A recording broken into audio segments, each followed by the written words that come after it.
Welcome to another episode of the podcast. Dr. Thomas Hemingway here. Make sure you subscribe and hit that notification bell so you never miss out. So epic, so amazing, so awesome to be back here with you guys. Another week. Oh my gosh, it's beautiful. Anyway, it's a beautiful day. It's spring. Some places feels like summer, but the sun is out. It's shining bright. I got a little dose of vitamin D myself earlier. It was incredible. So blessed to be with you. Dr. Thomas Hemingway here. I am so pumped. We have an amazing episode that actually stemmed from my new community, the Thrive community. I hope you guys have heard of that already. It's incredible. We get to meet live and discuss all things health. Lately, we've been on a little bit of a protein kick. The month of May was all about protein, and you can still jump in. We have so much more to go. Lots of cool information, lots of incredible help, camaraderie. You know, the power of the group is amazing. Having accountability partners to do this together. Many of you know that when you are held accountable for something, you often do it, or more often do it than you might otherwise. And so join my Thrive community if you haven't already. There's a link here in the show notes and on the YouTube channel. It's incredible. You get way more of me. You get to interact with me, both in a live Zoom format, as well as I have a thread that you can ask me questions. It is so cool, so awesome to be able to connect with me, and I love hearing from you. So jump on over there to the Thrive community. It's a monthly VIP paid access community, which is actually more affordable than a dinner out with your significant other. I mean, how many times can you go out to eat for less than $30? I mean, it's pretty hard to do, especially if you're going to be like me and try to look for high quality, real food. It's just hard to find it if your budget is less than $30 for two people. So anyway, it's well affordable. I'm keeping the price low for now. It will jump up in the future, but you can lock in an entire year for less than $300. So why not jump on the year, and you will be so pumped, so stoked that you did. So Dr. Thomas Hemingway here. We have an incredible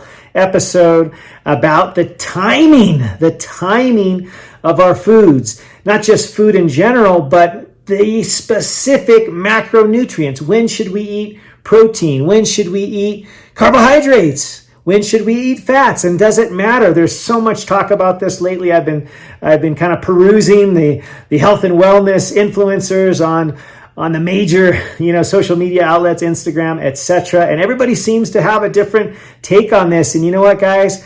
I don't present just my take. I present the data, the research, the actual studies that are out there. So I hope you'll find this both exciting, helpful, and entertaining, because remember, the purpose of this podcast is to provide information and entertainment, right? It is not medical advice. It is not to substitute having a doctor. I recommend you all consult with your medical professional, your physician, prior to changing any health practices.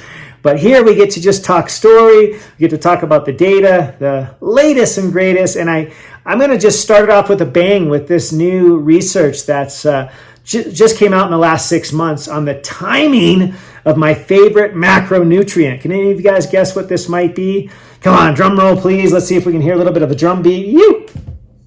All right, we're ready now. So the macronutrient I probably love most, at least for this week, is none other than protein. And I love it so much because protein is indeed what we call it, essential macronutrient. I cannot say that for the carbohydrates, for example, because we can actually live without any significant source of carbohydrates. Our body, believe it or not, I know it's maybe, apostasy for all of the vegans, vegetarians that have lots of their diet in carbs. You can actually live without any significant carbohydrate intake. Your body has the ability to make enough glucose to support the brain. Yes, your body can do that. It's called gluconeogenesis. Gluconeogenesis, the liver can make enough glucose to keep your brain going. In fact, the brain can operate even on alternate fuel sources. You guys have maybe heard of ketones or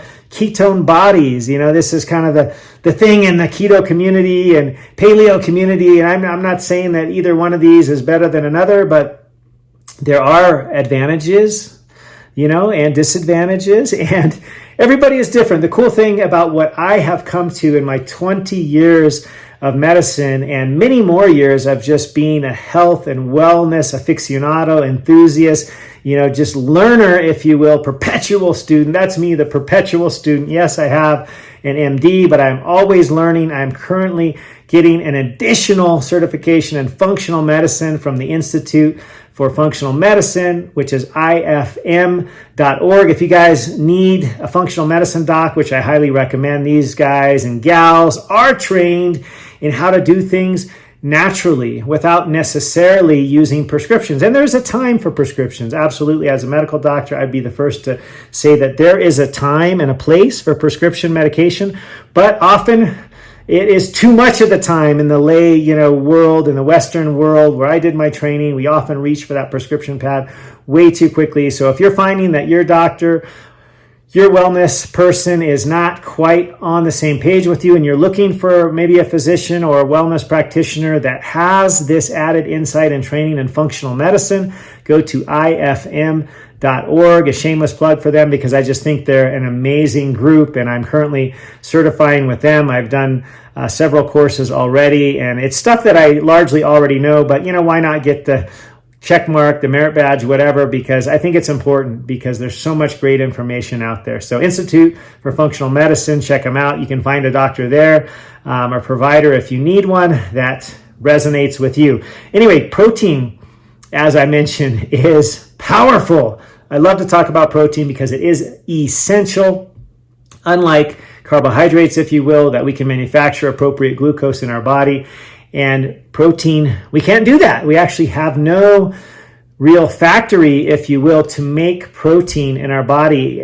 We can make it, but we have to make it from breaking down our own muscle if we don't eat it. So it's so important to eat protein each and every day. It is indeed essential. I cannot stress this enough. We should be eating protein each and every day because it is so essential, it's so powerful. And drum roll, please, one more time. The best time to eat that protein, actually, and the data shows it, is in the morning. In the morning, start your day with the power of protein. And I'm so excited, and I didn't plan this. I've always believed that starting your day with a protein-rich meal and healthy fats is the way to go. Because carbs, on the other hand, in the morning, which is a standard practice of the SAD, S-A-D, SAD diet, Standard American Diet, is not awesome. We'll get into that a little bit later. But for now, let's talk about protein because the timing is so critical. And there's a really cool study that just came out in the last 6 months out of Waseda University and July 19th, 2021, published in Science Daily. And this is what they say. Proteins are essential for body growth and muscle building. However, protein metabolism varies depending on the body's internal biological clock. Go figure, right? There probably is a timing to this. And this is, we could call it chrono, right? The clock, chrononutrition, timing our nutrients based on our biological clock. So chrononutrition. Therefore, it is important to know the distribution of protein over the day and how it affects the muscles. So research have now found that consumption of proteins at breakfast or in the morning increases muscle size. We all want to have muscle size, right? We want to increase our muscle size. For you YouTubers out there, you guys just get the benefit of seeing this amazingness in person, live, and on video. But the listeners just missed out on a little Dr. Hemingway flex. Because I am still, even though many of you know that I badly injured my hand, I am still, yes, I am trying very hard to keep my muscle tone. And although I can't grip anything or do anything with my left hand, that doesn't mean that I'm not working out. And so you YouTubers out there, all you folks that can watch this on video can see that I am lifting weights as we speak from my standing desk. I have a standing desk everywhere I go because you know what I have everywhere I go? I have the availability of cardboard. Yes, it's that simple. A cardboard box you can throw on top of your desk. That's what I'm using today. I got my laptop on top of it. I'm recording for you at my standing desk. And it's amazing. And what I wanted to say with respect to why I still work out, even during my bad injury, although I can't lift with my injured hand, I'm working out with my opposite or contralateral or unaffected hand, because when you do that, you cause the body to release important growth hormones like growth hormone itself, human growth hormone or HGH, and others that help both support, sustain, and grow your muscles. And so what that does, even though I'm not lifting with my injured hand, as I lift with my contralateral hand and I'm building muscle there's some sort of watershed, spillover, overflow in the hormone business that allows my affected side right now to not lose so much muscle mass because it's still getting some stimulation from the hormones that are being released when I exercise my contralateral body. And there is data in this. This is something I've always believed, that motion is the potion, that secret sauce, the thing that keeps you lively, that keeps you healthy, keeps your body just running, in the efficient and amazing way that it can. But also, you need to keep moving even when you get injured. As much as you can, as much as you are able, whatever's within the recommendation. You can maybe just move the other side if you break a appendage like I have recently. I've broken both of my arms in the last 2 years and it's been wacky. But what I've tried to continue to do is still exercise, still use at least my contralateral side, because that will basically make it so I don't lose so much muscle mass on the injured side. And that's data proven. And the reason for this is those cool hormones like HGH, human growth hormone, which are released during exercise. And this new study just 6 months ago just proves that protein, not only is it essential, is it imperative, is it important, but actually the timing matters. And so this was really cool. They studied it initially, not surprisingly, in the lab, this chrononutrition therapy of having protein at different times of the day, and they tried to assess which was ideal. And based on the circadian rhythm, the chronotrophs that they studied, they actually initially just used mice because that's just easier to study in the lab, right? And they timed the protein. They did it, all throughout the day. They did just focused on the 3 meals, and then they focused it more highly in the morning. And what they found was that it was more effective if they did it in the morning. It was really cool because they even would use the same amounts at night as they did in the morning, and it just did not have as great of effect. So the cool thing is once they did this, they actually transferred this idea to apply it to humans. They wanted to see if this worked in humans too. So they used a study group of 65 women. Hey, shout out to all the women out there. You are amazing. They used 65 women who took protein primarily at breakfast rather than dinner. And they showed butter. They showed butter. Yeah, they showed much better muscle function. And this is cool. I'm just reading this out of the paper from Science Daily. I'll put the link in the show notes. But what they say here is that when they did the study in humans, it was published in Cell Reports. It says protein-rich diet at an early phase of the daily active period, that is at breakfast, was important to maintain skeletal muscle health and enhance volume and grip strength. So it not only maintained your muscle so you don't lose it, because the age-old curse as we get older is this thing called sarcopenia. And sarcopenia is not awesome. We don't want this. This is where we lose muscle mass over time, and it puts us at risk basically for every disease out there. It is not what you want. There's a doc out there who I follow who's fantastic at really preaching this daily, Dr. Gabrielle Lyon. I hope you'll follow her as well. I'm going to hopefully get her on the podcast soon because she really understands this really, really well, how to maintain your muscle mass and even grow it at any age. And so this is what I aim to do personally. And this study found that for humans, in general, it says the protein intake at breakfast needs to be more weighty than at dinner. And the findings strongly support changing the norm and consuming more protein at breakfast or morning snack time than in the evening. Because there was some initial data, a lot of confusion out there in the sort of muscle fitness industry. A lot of folks will say, have protein at night. And I'm not saying don't have protein at night, but what I am saying is have the preponderance, the bigger volume of protein in the morning. And the basic bare bones minimum, so you don't lose out, you don't lose your muscle, even if you're not really doing anything, is 0.8 grams per kilo. So for me, roughly 70 some odd kilo guy, I got to be taking at least 60 grams of protein to hopefully not lose any muscle. Now that, remember, when they call a recommended daily allowance or RDA, that is not the optimal dose. Many people don't understand this. They think, okay, I'll just shoot for that. But that is essentially the bare minimum. In fact, almost all of us will need more than 0.8, and most of us closer to 1 to 1.6 grams per kilo. I try to get at least 1.6 grams per kilo.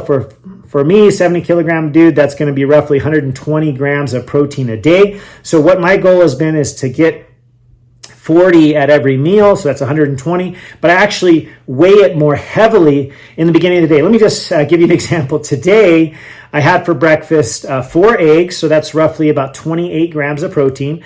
I also had one of these amazing grass-fed and finished sausages from Teton Waters Ranch. I think that's another 8 or so. I forget, I don't have the package in front of me, but let's just say 8 or so grams. So that was 28 plus 8, 36 grams of protein. So I started with that meal, 36 grams, and then I had just about maybe an hour or so later, I had a protein shake, which my current favorite is this brand called Muscle Feast, probably because it sounds amazing, but it's also grass-fed whey isolate that I get. So it's high quality from grass-fed animals, which are getting the species-appropriate diet. That's what they're supposed to eat, right? If we're buying, either a protein supplement or we're eating the meat of an animal that's not eating what it's designed to eat, which is grass, if it's a cow, for example, we can get messed up by the inflammation that they could have if they've been eating things like soybean oil, canola oil, grains, oats, things that they're not supposed to be eating. They're supposed to be eating grass. That's why they have the multiple stomachs, right? They ferment them, they go from one stomach to the next, and they can process it really well. And also, if they eat additional phytonutrients, this has been really cool, recent studies coming out of the Mediterranean where they have animals which are always free range grazing. I just witnessed this being in Portugal a couple of weeks ago. They're literally just roaming everywhere. And you can actually specifically have them eat certain herbs, certain plants that have important functional or healthy characteristics called the phytonutrients. And when they eat those, and then when you eat them, that grass-fed and finished beef that has had an amazing diet, you actually will get some of the benefits from those very plants that they ate, which is incredible. But the converse is also true, right? If we eat non-grass-fed and finished, feedlot animals, so to speak, whether it be chicken, poultry, whatever, or, meat, red meat, if we're eating the feedlot type, which is unfortunately the majority of what's available today, we can get downstream effects of what they have eaten. The tip of the iceberg is the antibiotics, right? But they've also often been fed things like the seed oils, canola oil, safflower, sunflower, vegetable oil, right? Any of these bad oils, soybean oil, because you know why they feed them? These things, because they fatten them up and they can come to market much quicker. And real estate, as we all know, is priceless, right?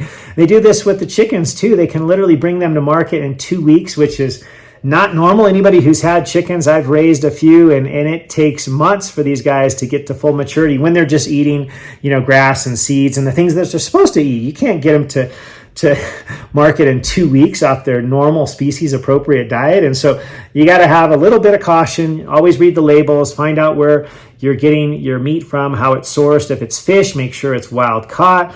So important. The source and quality matters so much. But back to the protein thing, the cool thing about this is that I think this was a great study. And like I said, it was really recent in 2021. And for me, it pretty much brings to bed this issue of when's the optimal time for protein. We really should front load our day with protein, and that's for maintenance of muscle tissue, which it showed in this study, also growth of muscle tissue, which I'm personally looking for. But beyond that, there's actually been lots of studies that have looked at how eating protein in the morning can also benefit us significantly if our goal is to have weight loss or to lose weight. The reason for that being protein is dense. It is satiating. When we eat a meal with a lot of protein, in fact, no matter what meal it is, I always kind of recommend people start with their protein or their main dish, or veggies and things, but don't eat carbohydrates at the beginning of the meal. That's for a couple of reasons. Because if you front load with carbs, not only will they spike your blood sugar and therefore insulin and cause more inflammation, or the so-called biologic rust that happens in the body, right? We can measure this with something called hemoglobin A1C. If you haven't got yours measured ever, you better go get that checked. That's a measure of basically where you've been at with this glucose spiking thing over the last 3 months. Many of us can't afford to have a glucose monitor continuously. I don't have one myself. I've tried them. And so I have some data and I know kind of how to use it, but I don't personally have one that I use every day. They're pricey, and I haven't wanted to go out and purchase one. And I don't think it's necessary for most of us. We don't really need these things, but it's super important to see the trends, to see how our body responds to the carbohydrates, for example. And one thing that surprised me was that sometimes things that we wouldn't suspect can really jack up our blood sugar. And jacking up the blood sugar is not a good thing because it causes this biologic rust, this inflammation, this oxidation, this glycation, which is what this hemoglobin A1C measures, the glycation, and we can easily get it checked. So get a hemoglobin A1C, get a fasting glucose, a fasting insulin at your next checkup, and thank me later. Super important to do. And if your doctor won't do it, you may have to reach out to the Institute for Functional Medicine and get a new doc. But anyway, going back to this protein thing, yes, we should front load it in the morning for all of these muscle benefit reasons. We want to conserve our muscle. We don't want to break it down to be used in our daily function, right? We want to keep our muscle, and we may want to build it like I do. And so to do that, we got to front load our protein towards the morning. And at the same time, if we have, for example, a weight loss goal, or we'd like to lose weight, this will help us with that as well, because protein is satiating. We're not going to be hungry right away, which we will be if we were to have this classic, standard American sad breakfast, if we're pumping ourselves full of breakfast cereals or bagels or croissants or, baguettes or scones or whatever it may be that's carbohydrate laden, pancakes, waffles, you name it. These things will spike our blood sugar. And then, about 2 hours later, what happens? This big dip. Sometimes there's a overshoot where it goes whoosh, and it dips down to the point where we have hypo, which is lower blood sugar. And when we get this lower blood sugar, and many people suffer from this, often it's from a predominantly carbohydrate-rich diet, they can feel very weak, they can feel dizzy, and ding, ding, ding, you feel hungry. And that's, if you're trying to lose weight, you don't want to feel hungry. So stacking carbohydrates in the morning, not a good idea. For spiking your insulin reasons, also because it will cause you to be hungry a couple hours later. It's going to be hard to lose that weight. So stacking with protein in the morning is critical. It's so important. We'll get into a little bit more of the carbs issue later, but I wanted to give you folks some examples of some things you could eat for breakfast. You've probably heard me preach almost ad nauseum about what I eat. I love to eat every morning, almost, not every morning, but pretty close, maybe 5 mornings a week. I like to eat a couple of eggs because I just like how they taste. Personally, I just kind of love them. And maybe partly because as a kid, I didn't get many of them. My mom thought eggs were going to kill me, right? I was a child of the 70s and early 80s, and we were told back then that cholesterol was going to kill us. So she never let us really have eggs very often. So because of that, I didn't eat a lot of eggs as a kid. And eggs have not only protein, about 7 grams per egg, maybe 8 if it's a large egg, but they also have healthy, natural cholesterol. And cholesterol is important for our bodies, especially natural cholesterol, like from eggs, for example. Our brain is mostly fat and cholesterol. We need it. All of our cells, the lining that keeps us from imploding or exploding, whichever way, depending on what way the fluid's going, that cell membrane is made up of cholesterol and fat. So we need it. We need fat anyway. And even if we don't eat it, our body knows it's essential. And so it will actually make it. The liver can make fat, right? There's an enzyme in the liver that makes our fat, this so-called HMG-CoA reductase that the statin medicines aim to block. And I'm not a big fan of those medications for most people. Some people need them, but I find that We've gotten to the point where we're literally prescribing them like water, which I'm not a fan, because we are individuals. Everybody is a little bit different. Everybody needs a little bit of a different approach. It's not one size fits all. I remember in medical school, one of the professors was so excited about the advent of the statin medication. They were brand new back then. He was saying we should put it in the water because they're so awesome. And I've literally seen people die from side effects from the statin medications. Not many, but I have seen a couple. And so they're not for everybody. It's not a one size fits all approach, right? So we do need healthy fat in our life. I start my day off with a couple of eggs, also some healthy protein, maybe from a Teton Waters Ranch sausage. Many other ways. I often, especially on the days where I'm maybe not eating any eggs, I reach for a couple of the milk products, if you guys can tolerate milk, like, you guessed it, Greek yogurt. I like everything Mediterranean. I love Greek yogurt. I love cottage cheese. It's almost like a dessert for me that I can have, because not only does it have lots of protein, but I just throw a couple of berries on top, and I replaced what used to be a daily ice cream fix. I almost had, every day of my life, I almost had ice cream in my adult years, until maybe about a decade ago when I discovered that wasn't awesome, because I thought I could just exercise it off. But I was getting inflamed, and I didn't realize it, even though I wasn't gaining weight. I was sort of the skinny fat that you've heard of. I was sort of borderline diabetic. I was not doing well with my energy. I was cranky. And this was because I just thought I could exercise my way out of a crappy diet, which was, I ate mostly whole foods, but I ate ice cream every single day. Now I rarely have ice cream, but when I want a little fix of something creamy, maybe with some sweet on top, I just have Greek yogurt or cottage cheese, put some berries on top. If I'm feeling extra, I want to get my little sweet fix, I might drizzle a teeny bit of honey. But I found in the morning, if you have protein coming from Greek yogurt, cottage cheese, that's a great place. Some of the quinoas and grains like that have a decent amount of protein. I wouldn't be a proponent for like breakfast cereal, if you will, even if it's the quote unquote healthy kind, like muesli or whatever these quote unquote healthier fibrous kinds are and things like that, just because most of it has so much sugar. They're so highly processed. To be honest, for myself, I can't even remember the last time I've had any type of breakfast cereal. Like literally, it's been years.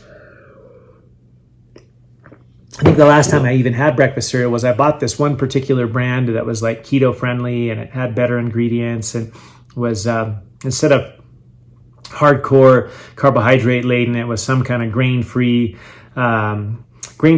granola made of nuts, and they had some other varieties, but I haven't even had that in years, because I just have realized that stacking with carbs in the morning is just not awesome. And so other protein options for those that may not eat eggs, milk products like cheese, Greek yogurt, cottage cheese, also non-milk products like beans, lentils, for example, have a great amount of protein. The quinoa, I mentioned already, nuts like almonds. If you want to have, hey, why not go back, have your bowl of Greek yogurt, put some fresh berries on top, slice some almonds, and you're doing pretty good right there. Or my personal favorite is I can use last night's leftovers to start my day in the morning with protein. Maybe I had some fish the night before, or maybe I had some grass-fed and finished beef or steak of some kind, and I can incorporate, I kind of make a hodgepodge. It's sort of like an omelet. We kind of affectionately call it in my house the breakfast souffle, and we just kind of throw in whatever leftovers we have from the night before, dice up a bunch of veggies, a couple of eggs, and we make kind of these protein bowls, if you will. So that's another option if you have some leftovers from last night. You can also mix in, this is something I've tried recently, mix in a little protein powder into your bowl, whatever that is, especially if it's kind of like one of these nut-based bowls. If you do quinoa, if you do like quinoa and you put a little milk, if you don't tolerate dairy, you can do almond milk or whatever. You can actually put some chia seeds in there and just let it sit for an hour or two. I often do this where I just sit it in the fridge overnight. I have a bowl, put some seeds in there, some chia seeds, and I just pour some milk in it, just let it kind of sit overnight.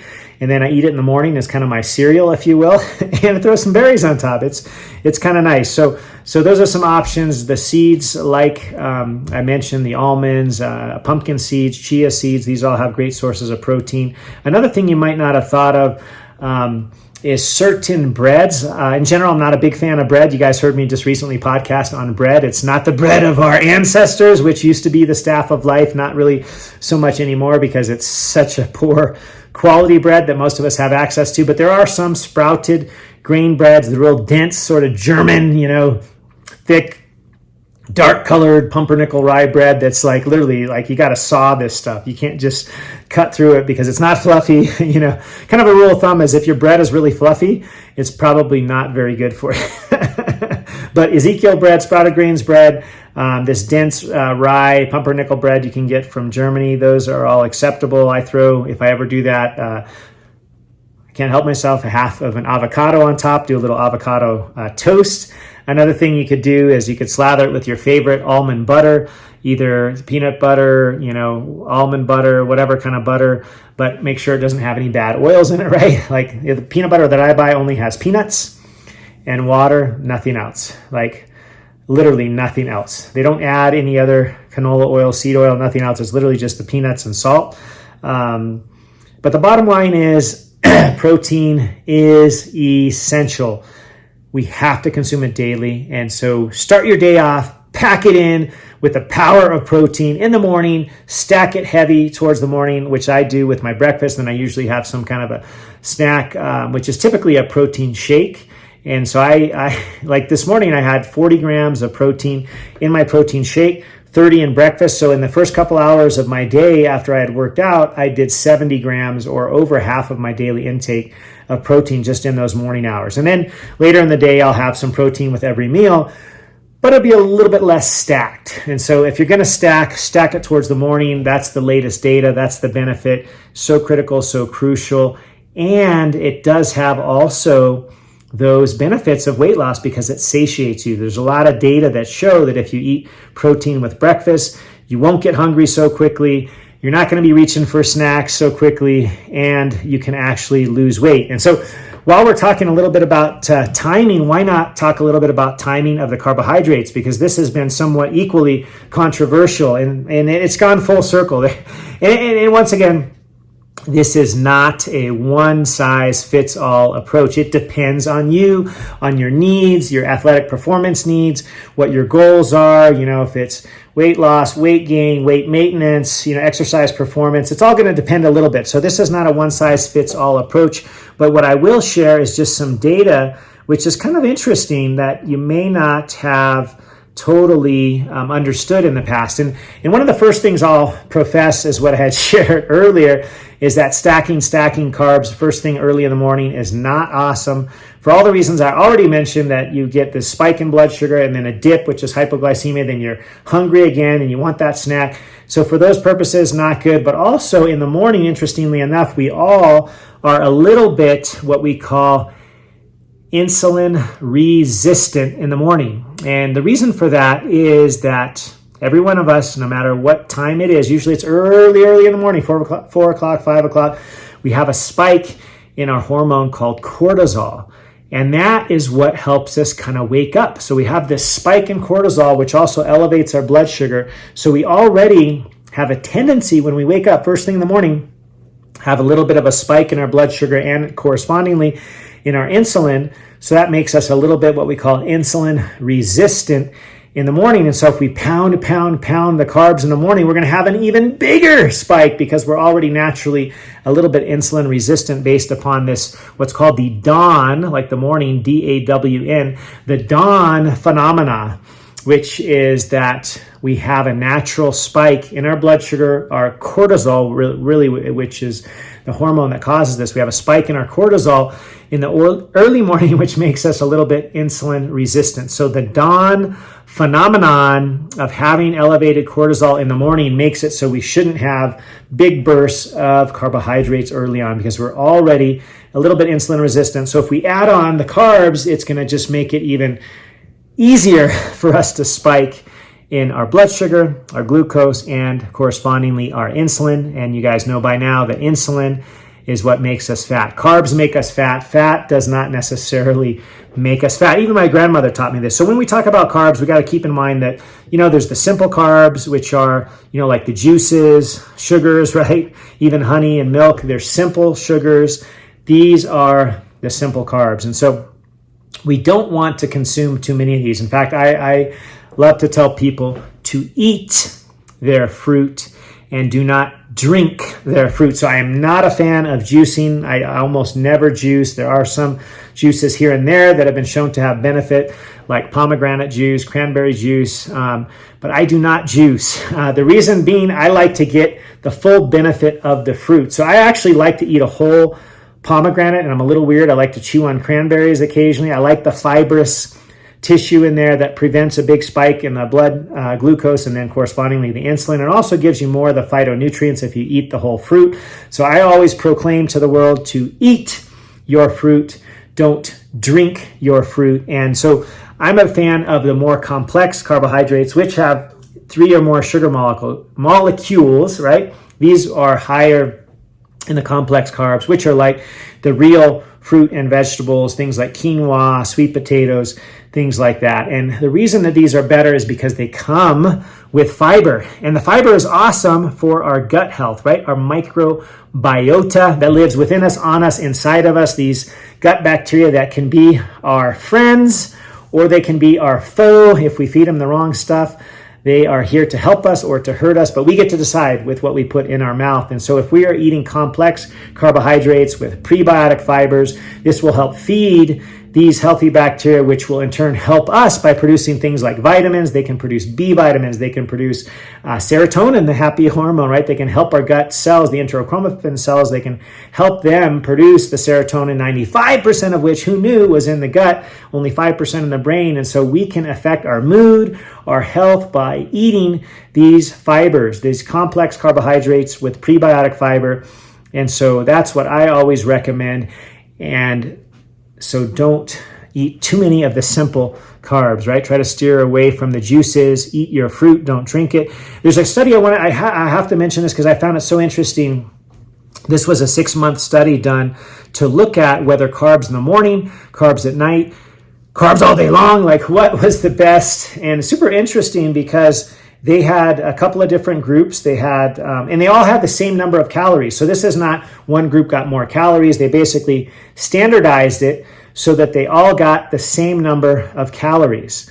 But what they did is they timed it a little bit differently. They had one group, which ended up, these were all overweight people, 80 of them, that had eaten, one group was only carbohydrates at dinner, and then the other group was at all of the meals. And what they found, this was super interesting, because they did have the same amount or calories, if you will, of the carbohydrates between both groups. And this was reported in the journal Obesity, April 7th, 2011. I'll put this in the show notes. And the title says it all. It says right here, greater weight loss and hormonal changes after 6 months diet with carbohydrates eaten mostly at dinner. So they found that they lost more weight and also had better markers. These are markers like their cholesterol levels, their C-reactive protein. That's a measure of inflammation in the body. If you have not had this one checked, I would highly recommend you get this thing called HSCRP, which is highly sensitive CRP. It's a really important marker because if your number is sky high, there is inflammation going on in your body and you need to address that. You need to dig down deep to the root cause and figure out what's going on, because literally the base, root, sort of origin of almost all disease rests in inflammation. So you got to get rid of it if you have it, get rid of the inflammation. And so they measured those markers, which are CRP, tumor necrosis factor, TNF alpha, interleukin 6, as well as cholesterol panels. And what they found is that those people that had the carbohydrates at dinner rather than all day long had better scores and more improvement in all of these markers, which super interesting. They also found their leptin and adiponectin concentrations were also better. These are the satiety hormones.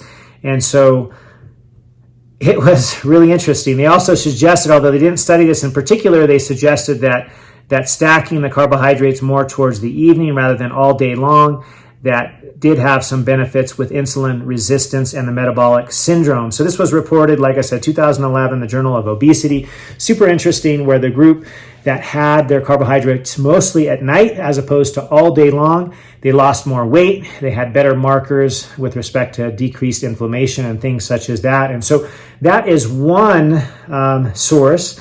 And like I said, there's no one size fits all here, but what I would profess will be applicable perhaps to almost everyone, not everyone, of course, but perhaps to most people, is to limit your carbohydrate intake in the morning, because you're already naturally a little bit insulin resistant, so you're not going to do as well with carbs. Plus, you want to stack your protein anyway. You stack your protein, healthy fats in the morning, because it'll tide you over for much longer. You won't feel hungry so quickly, and you'll actually eat less food throughout the day because you'll be more satisfied. And so that's a benefit of stacking your protein in the morning. There's some other studies that I'll share with you looking at this, because it sort of depends on what we are looking at. So there's everybody is different, right? Everybody is different. The timing is important.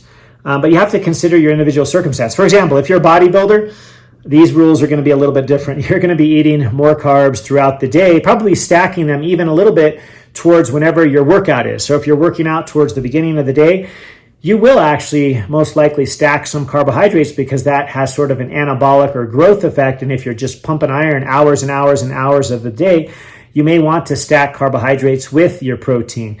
And that's been studied in athletes, especially bodybuilders, and that can help promote muscle growth if you're doing that. That doesn't fit many of us. Although I'm trying to build muscle, I certainly wouldn't classify myself as a bodybuilder. But having some carbs after your workout is just fine. Some people may actually do them. If you're a bodybuilder, I suspect you do them before your workout as well, because your workout is probably lasting several hours, right? Most of us do less than an hour, myself included.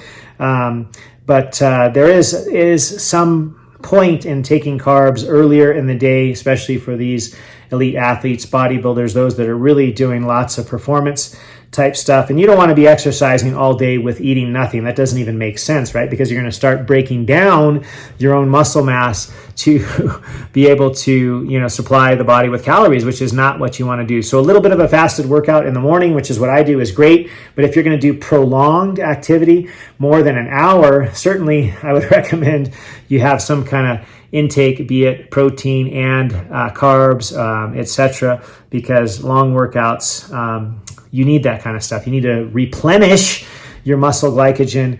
If you're a long distance runner, absolutely, you're going to want to have some carbs. You're not going to want to be tearing down your muscle mass to supply the body with the necessary, building blocks for glucose, which would come from protein if you didn't have any carbs around. So there's also an interesting note, and I'll just mention this because a lot of folks nowadays are keto or sort of partly keto or paleo. And so they kind of looked at how that might play into this whole carb thing. So first of all, most of these folks won't be having a lot of carbs. Generally speaking, the ketogenic folks try to keep their carbs less than 50 grams in a day. But they looked at timing them. When you do take your carbs, around a workout is a good time, right? Because you want to keep your muscle glycogen sort of boosted. You want to be able to replenish whatever you've depleted.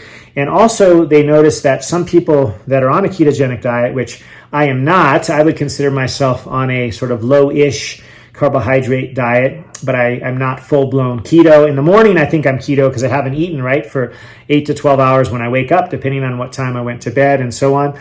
My last meal, my goal is always to have it 3 hours before bedtime. So if I sleep for 8 hours, I'm waking up 11 hours after my last meal. So by then, most of us will start to be in keto. I do my workout in the morning fasted, so I have a little bit of the ketosis going on in the morning, but it doesn't really last all day because I do consume healthy carbs. I love berries. What can I say? Some people find what happens is that when they are not getting enough carbohydrates, they don't sleep well. And so a lot of folks have complained that on the ketogenic diet, they may have some insomnia. And when that has happened, what they found is that they have some carbs closer to bedtime can actually help them with their sleep. So anyway, there is some timing to consider. It's not a one-size-fits-all. We're all a little bit different. We need to listen to our bodies. I hope you all have a healthcare practitioner that'll work with you, and or additionally a nutrition and performance or wellness coach that can work with you as well. If you want to jump on in to my Thrive community, you're welcome to do that. We support one another. There's lots of great energy there, lots of helpful information. Once again, it is not medical advice, but we have a lot of sharing of great information, and we love to do that. And so if you haven't already joined me, I hope you will. Right? Shout out to all those who have joined the Thrive community. I hope you'll join. I hope you'll share with us. And if you found any value here at all, I really hope that you will share it out on social media, share it with your family and friends. We love to get those 5-star reviews, because that's what keeps the podcast going, what keeps the YouTube channel going. So write a review, hit the like button, subscribe, all of that good stuff, because we can help more people that way. We want to get the word out. There's so much useful information out there. I'm literally swimming, and I just read 20 studies prior to doing this podcast. I don't have time to share them all, but I just want you to know how powerful these concepts are, and that we need to apply them individually. There is no one-size-fits-all approach. It is something that we have to cater to our body's needs. And so I always practice what I love to call mindful eating, or intuitive eating. That is feeding our body in the way that it likes and needs and wants to be fed, because that will give us personally the most benefit. For me, I found that stacking my protein in the morning works really well for my goals and needs. And then having a little bit of carbs throughout the day works really good for me. I tend to eat a low-ish carb diet, but I eat lots of healthy carbs. I love berries. I eat handfuls of berries all throughout the day. They're incredible. They're amazing. I love them, but I eat my fruit, just like I profess and proclaim to the world. Eat your fruit, don't drink it. So give me a review, please. Please share this. I love you guys. I love doing this. And if you haven't already, join the Thrive community. We would love to see you at Thrive. I'm excited. I worked with my publisher again this week, and the book is still on schedule for August. In fact, we're getting a website up really soon, thepreventablebook.com. So sign up there to get all the announcements, what's going on with that. I can't wait to have that book out to you. It's going to share so much useful information of how you can not only avoid disease, but build unshakable health. So until next time, Dr. Thomas Hemingway here, signing off and sending you big aloha, and can't wait to see you again real soon. Aloha. I hope you enjoyed this episode of the podcast. Please make sure you hit the subscribe button and the notification bell so you never miss out on any future episode. And I'd love to hear your comments and feedback. If there's any topic you'd love to hear about, you're dying to know, burning questions, please comment below and let me know what future topics are of interest to you.